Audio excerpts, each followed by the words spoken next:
Pandian stores அடுத்த வார எபிசோடில் பார்த்திங்க அப்படின்னா செந்தில் வந்து பார்த்திங்க அப்படின்னா வேலையிலேருந்து சஸ்பெண்ட் பண்ணிட்டாங்க அப்படிங்கிற அந்த சோகத்தில் பழனியை கூட்டிகிட்டு பார்த்திங்க அப்படின்னா பார் போய் குடிச்சிட்டு இருப்பாங்க. பழனி எவ்வளவோ அட்வைஸ் பண்ணியும் கேட்காம செந்தில் குடிச்சிட்டே தான் இருப்பார். இதுக்கப்புறம் பார்த்திங்க அப்படின்னா மீனா வேற இன்னும் வரல அப்படின்னு சொல்லிட்டு ஃபோன் பண்ணாலும் செந்தில் எடுக்க மாட்டார்.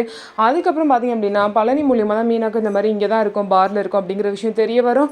அதுக்கப்புறம் மீனா வந்து கதிர்க்கு கால் பண்ணி இந்த மாதிரி உங்கள் அண்ணன் வந்து அங்கே இருக்காரு போய் கூட்டிகிட்டு வான்னு சொல்லுவோம்.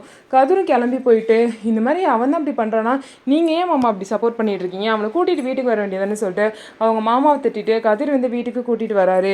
அதுக்கப்புறம் அப்பா இருக்க நேரம் அப்பா முழிச்சிருந்தா வீட்டுக்கு கூட்டிகிட்டு வந்தால் பெரிய பிரச்சனையாயிரும் நீ, அதனால அவங்களெல்லாம் தூங்க சொல்லுங்கன்னு சொல்லி கதிர் வந்து மீனா கிட்ட சொல்கிறாங்க. மீனாவும் பார்த்திங்க அப்படின்னா அவங்க அத்தை கோமதி கிட்ட போயிட்டு இந்த மாதிரி வந்து அவர் கதிர் கூட தான் இருக்காரா, கொஞ்சம் லேட்டாக தான் வருவாங்க, நான் பார்த்துக்கிறேன் அவங்க சாப்பிட்றத, நீங்கள் போய் படுங்க, மாமாவே படுக்க சொல்லுங்கிறாங்க.